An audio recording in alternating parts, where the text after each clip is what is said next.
Este segundo vídeo aborda una de las funciones más importantes durante el ejercicio de intensidad creciente, que es la ventilación. Entonces, lo primero que hay que, digamos, dar a entender es cómo está compuesto el aire que se ventila. El aire que se ventila, aquí está más pormenorizado, pues básicamente es nitrógeno y oxígeno. Un nitrógeno hay 78% y del oxígeno hay un 21%. Quiere decir que el total entre el nitrógeno y el oxígeno, la proporción de estos dos gases ocupa prácticamente la totalidad del- del- de la composición del aire atmosférico. Bien. El aire expirado, pues contiene obviamente casi la misma cantidad de nitrógeno, pero una proporción muchísimo menor de oxígeno. Si, por ejemplo, pues aquí pasaríamos de 159 a 114 y una proporción mayor de CO2, puesto que el CO2 en la atmósfera es prácticamente cero. Por tanto, inspiramos aire de 592 milímetros de mercurio y 150 milímetros de mercurio de oxígeno. Por el camino, por el camino se pierde gas, se pierde, por decirlo así, gas de tal manera que digamos, lo que nos interesa es saber cuánto gas llega aquí. Es decir, se pierde por el camino pues una parte del volumen inspirado. En el ejemplo, pues se han entrado cuatro moléculas, se pierde una, por tanto nos quedan tres, que es el volumen de aire en el alveolo. En el aire expirado, que es cuando expiras, es una mezcla del aire que hay en el alveolo, que al respirar arrastra parte o la totalidad del aire expirado, por tanto el aire que medimos en la expiración es la suma del volumen de aire en el alveolo más el volumen de aire que hay en el espacio muerto, por tanto es una mezcla de ambas. Bien, una vez que hemos visto ese, pues vamos a ver cuáles son los componentes de la ventilación para entender qué ocurre durante el ejercicio físico. Los componentes ya los hemos enseñado en la parte general, pero son el volumen corriente y la frecuencia respiratoria. El volumen corriente, pues es el volumen de aire en litros que entra desde la atmósfera alveolo y sale desde el alveolo a la atmósfera unidad de tiempo y se llama volumen corriente. Bien, mientras que la frecuencia respiratoria, pues es el número de respiraciones en la unidad de tiempo. Esto no está mal, esto está mal porque no es en la unidad de tiempo, es en cada respiración. Por tanto, en reposo aproximadamente movemos 500 mililitros de aire, unas 12 respiraciones, pues vendrían a ser unos 6 litros minuto. ¿Qué pasa en ejercicio máximo? Que obviamente, como hemos dicho en las generales, aumentaría el volumen corriente, pues, por ejemplo, de 500 a 3000, es decir, que aumentaría 6 veces, y la frecuencia respiratoria pues, pasaría de 12 a 50 respiraciones. Total, que el sujeto en el modo molar velar es de tan simple, llegaríamos a ventilar pues más de 20 veces el aire que se mueve en condiciones de reposo, que son 6 litros, y aquí llegaríamos a los 50. Es decir, si fueran 10 veces serían 60, si fueran 20 veces serían 120, y aquí se han medido hasta 150 litros mínimo. Bien, ¿qué cambios se producen ante el ejercicio físico de aquellos factores que determinan la ventilación, que son el volumen corriente y la frecuencia respiratoria? Pues bueno, ya está un poco dicho, ¿no? El volumen corriente aumenta de 500 a 3000 o 3500, es decir, se multiplica por unas 6 o 7 veces, y la frecuencia respiratoria pues aumenta de 12 respiraciones a 25 a 60, es decir, que se multiplica por 4 o 5 veces. De tal manera que la ventilación, si tú multiplicas 6 por 4, pues aproximadamente son 24 veces, o si multiplicas 7 por 5, son 35 veces, que es lo que pone aquí, es decir, que la ventilación queda multiplicada por cada uno de los factores. ¿Qué es lo que hay lo que es de reseñar aquí?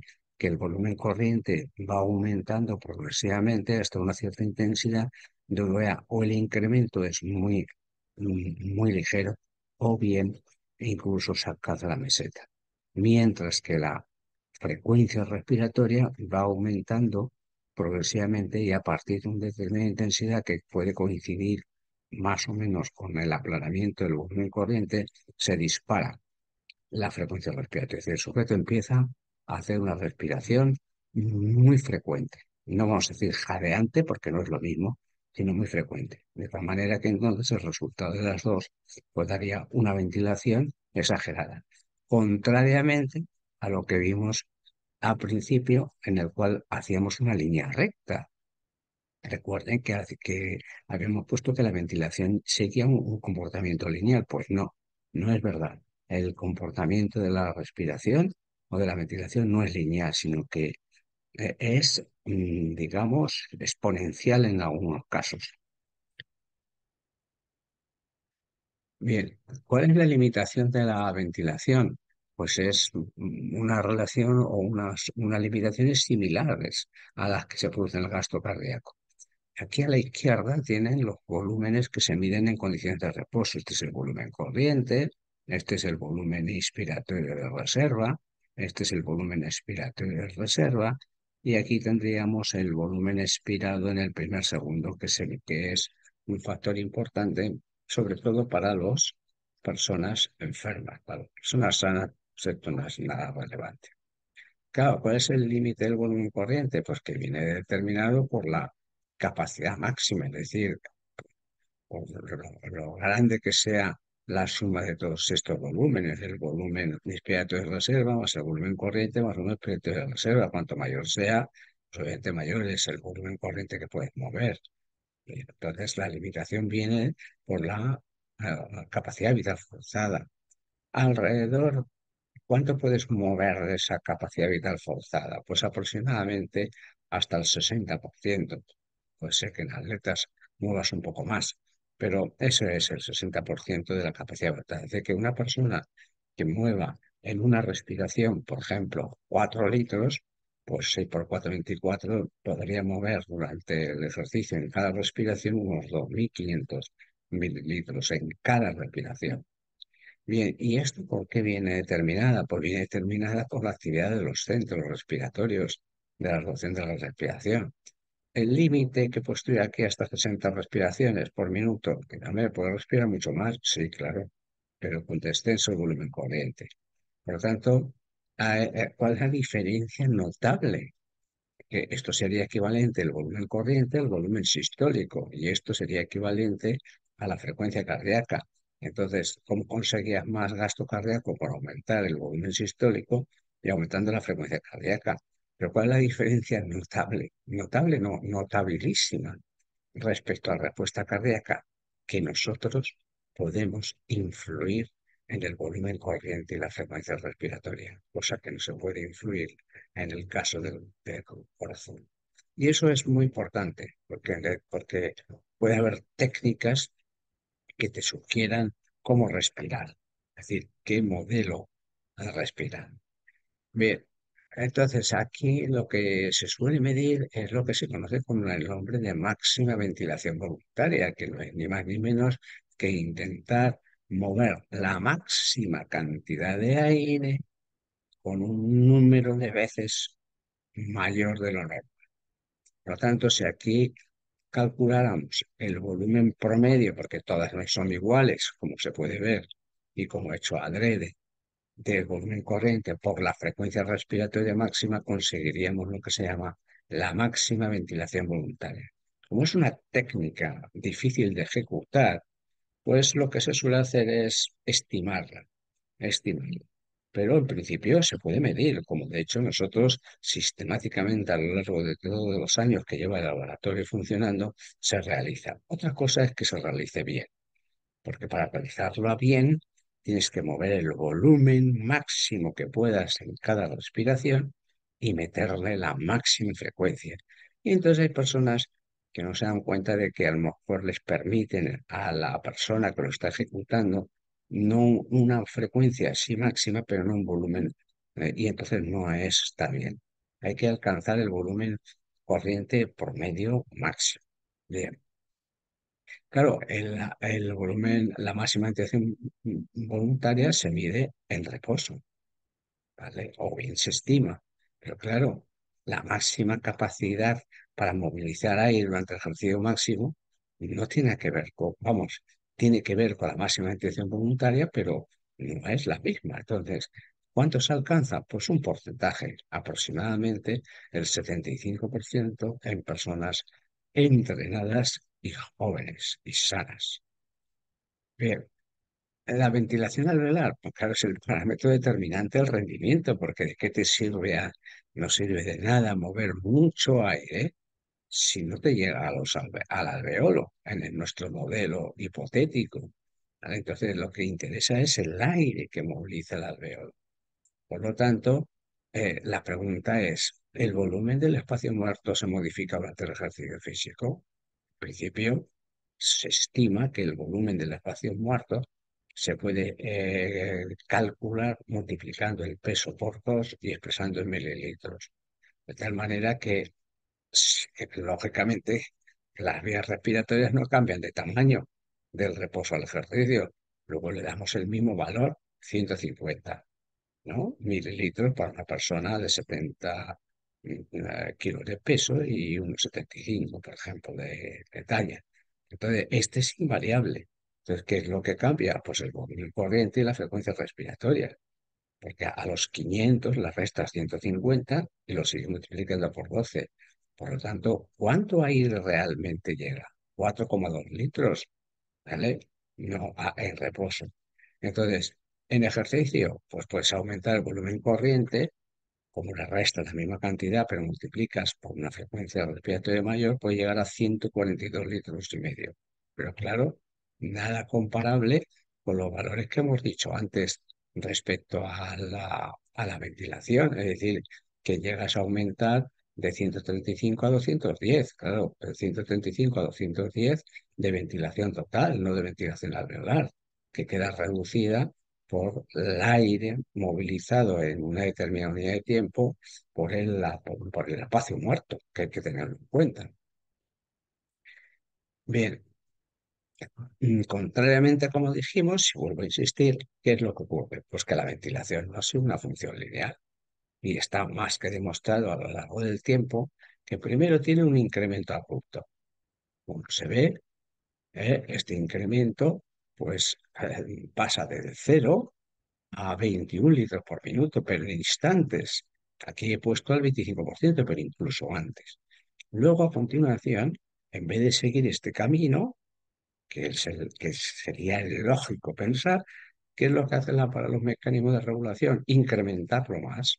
Y lo incrementan hasta al 55, al 50% y hasta 85, hasta el 75%. Es decir, que se va incrementando progresivamente la ventilación. Pero a partir de un incremento, digamos, una variación, porque no ha seguido la proporción que debería seguir. Es decir, que aquí tendríamos un primer incremento de la relación entre la intensidad y la ventilación, que en vez de seguir este camino que habíamos propuesto al principio, pues se incrementa más de lo debido, por decirlo así. Y en segundo lugar, vemos que ahí, si siguiera ese camino lineal, pues alcanzaría el valor que fuera de ventilación. Pero, ¿qué es lo que vemos? Que se aparta de esa función lineal y que empieza a incrementarse exageradamente. Por lo tanto, hay clásicamente dos procesos o dos rupturas, como pone ahí, que es difícil de explicar. Difícil de explicar. Como apunto en el vídeo número 5, la regulación de la respiración, y como he descrito muchas veces o alguna vez cuando ¿Cuál es la aplicación teórica de entrenamiento? Pues es la tergiversación de la realidad, porque se tergiversa, porque se llama a un punto umbral aeróbico y al otro punto umbral anaeróbico. Y como ya he referido en un vídeo, eso es un error. Un error porque no quiere decir que haya una relación entre la parte metabólica y la parte respiratoria. ¿Que se acepta? Bien, se puede aceptar, pero no tiene sentido ni pie ni cabeza desde el punto de vista de qué representa una cosa y qué representa otra. Entonces, bueno, pues se aplica teóricamente al entrenamiento, pero sin ningún sentido a mi juicio. Bien, ¿qué sucede con la ventilación alveolar? Pues la realidad es que el volumen del espacio muerto no se mantiene constante, porque es un error, como he dicho al final de la presentación del otro, considerar que todos los 300 millones de alvéolos se comportan como uno solo. Hay un espacio muerto que realmente es el anatómico y un espacio muerto alveolar que disminuye ante el ejercicio físico, como se demuestra en esta gráfica. En esta gráfica vemos que el volumen corriente, como ya hemos dicho, va aumentando progresivamente y luego llega un momento en que aumenta menos o incluso se hace meseta. Mientras que el volumen del espacio muerto va reduciéndose progresivamente, no el que corresponde a las vías anatómicas en el espacio muerto, por decirlo así, y luego se mantiene. Por tanto, hay que reajustar durante el ejercicio físico este volumen del espacio muerto para que no sea un gravamen para la ventilación. Bien, vuelvo a reiterar, esto tiene un sentido práctico. Bueno, no, en cualquier vídeo o en cualquier gráfica que pongas, pues no sé, umbrales y entrenamiento, pues sale esta gráfica una parecida, en la cual dividen el entrenamiento en tres zonas. La zona uno, que sería en la cual hasta la primera ruptura, la zona 2, que sería entre la primera ruptura y la segunda ruptura, y la zona 3 por encima de la segunda ruptura. Bien. Como dije, en el vídeo umbrales aeróbico anaeróbico de denominación inadecuada, no se le debe de llamar a esto umbral aeróbico y no se le debe de llamar a esto umbral anaeróbico. Muy sencillo, porque eso significaría que hay una correspondencia entre el momento en el cual la ventilación se dispara y la entrada, en este caso, en el umbral aeróbico, en la entrada del aeróbico. Y entonces, claro, la pregunta es, coño, ¿y aquí qué ha hecho entonces durante todo este espacio de tiempo y por tanto de intensidad? ¿De dónde ha salido la energía? Si no es también del aeróbico. Luego es una estupidez al llamarle esto umbral aeróbico, pero una estupidez solemne. Y esto porque es una estupidez solemne también llamarlo anaeróbico, porque, por ejemplo, pues Wasserman es a este al que llaman aeróbico, no a este. A este lo llama de otra manera. O entonces, bueno, porque si quiere, digamos, aplicar esta especie de, de cuadro sináptico, de figura sinóptica sobre el tratamiento, pues muy bien que se aplique, pero que no se diga las relaciones y que no se llegue a equívocos que a mi consideración son enormemente contraproducentes, porque la gente dice muchas estupideces, muchas estupideces. De estupideces el problema es que las trasladas a la población y la población dice, no, pues estoy en umbral aeróbico. ¿Qué dices, hombre? ¿Qué dices? ¿Cómo vas a estar en umbral aeróbico? Y entonces todo esto de aquí que te has comido, ¿de dónde has sacado la energía? ¿Del maná? ¿Del cielo? ¿Eh? Y aquí pues estoy entrenando la parte anaeróbica y hasta aquí, ¿qué pasa? ¿No has sacado energía de la vía anaeróbica con producción de ácido láctico o qué? Por lo tanto, que se quiere emplear, que se emplee. ¿Qué es correcto? No, ni muchísimo menos. Es absolutamente inadecuada e improcedente. Y ya para rizar el rizo es cuando intentas demostrar que mediante el entrenamiento se produce una adaptación. Esto que he puesto yo, pues es una exageración notable, en el cual pues se ve como el umbral ventilatorio uno se ha trasladado como consecuencia del entrenamiento. Esta flecha está aquí desplazada, sería aquí, porque es donde está el primera ruptura, ¿vale? Y esta pues sería la siguiente ruptura, ¿vale? Como hemos dicho. Y aquí sería la primera ruptura post-entrenamiento y la segunda ruptura post-entrenamiento, que se refleja en que la intensidad es mayor cuando sujeta. Pero claro, una cosa es decirlo y presumirlo y otra cosa es demostrarlo.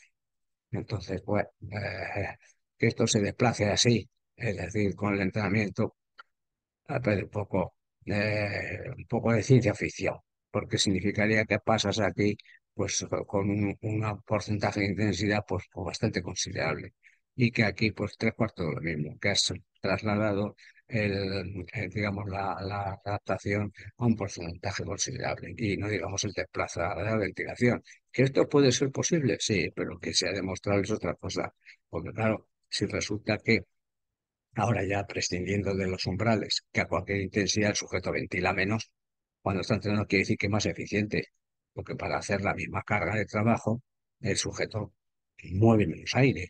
Luego, si mueve menos aire, es menos trabajoso para el aparato respiratorio. Luego, sentido tiene. Otra cosa es que estos disparates que muchas veces se ven y que yo he puesto aquí a adrede, sean objetivamente.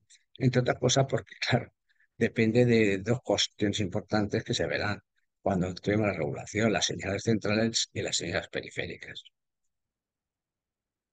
Bien, pues con esto hemos terminado este segundo vídeo.